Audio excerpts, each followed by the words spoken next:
जहानाबाद के retired CRPF जवान के हत्यारे निकले अपने। पुलिस या जांच में सीआरपीएफ जवान का दोस्त और उसका ममेरा भाई निकला हत्याकांड का सूत्रधार।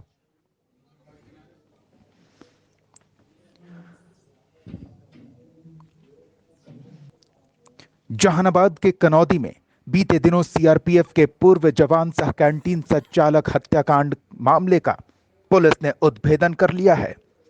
हत्या को उसके दोस्त और ममेरे भाई द्वारा शूटर की मदद से अंजाम दिए जाने की बात सामने आई है।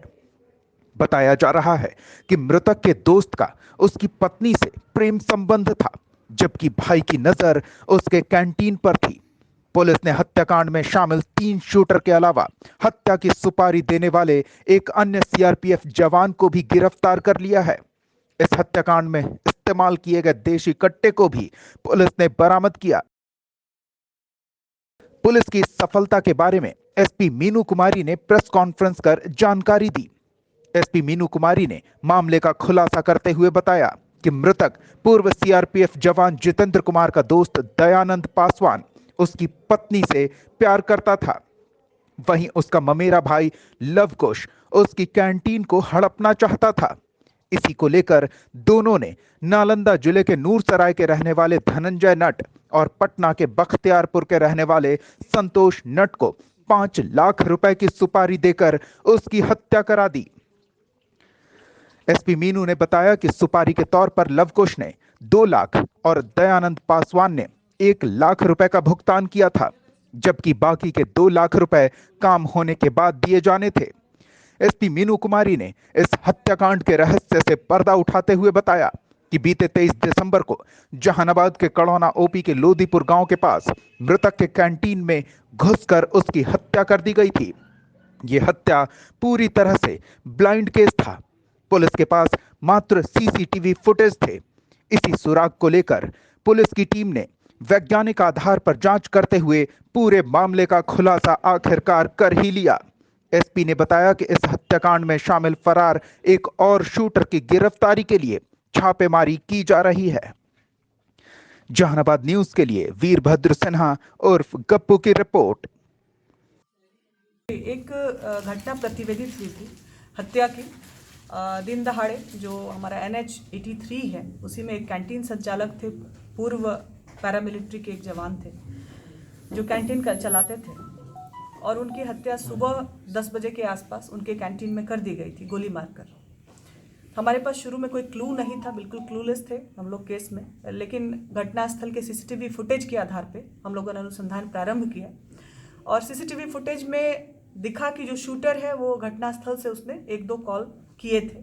उसी लीड के आधार पे डंप हम लोगों ने वहाँ का लिया घटनास्थल का, और डंप एनालिसिस करते हुए हम लोग आगे बढ़े और उसी के फॉलोअप में पता चला कि नालंदा जिला के 2 लोग हैं जिनकी पहचान शूटर्स के रूप में की गई।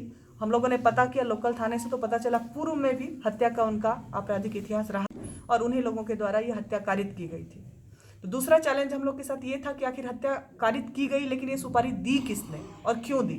तो मोटिव की तलाश के लिए हम लोगों ने टेक्निकल इंटेलिजेंस पे ही फोकस किया और साथ में उसको लोकल इंटेलिजेंस से मैच करते हुए हम लोग आगे बढ़े।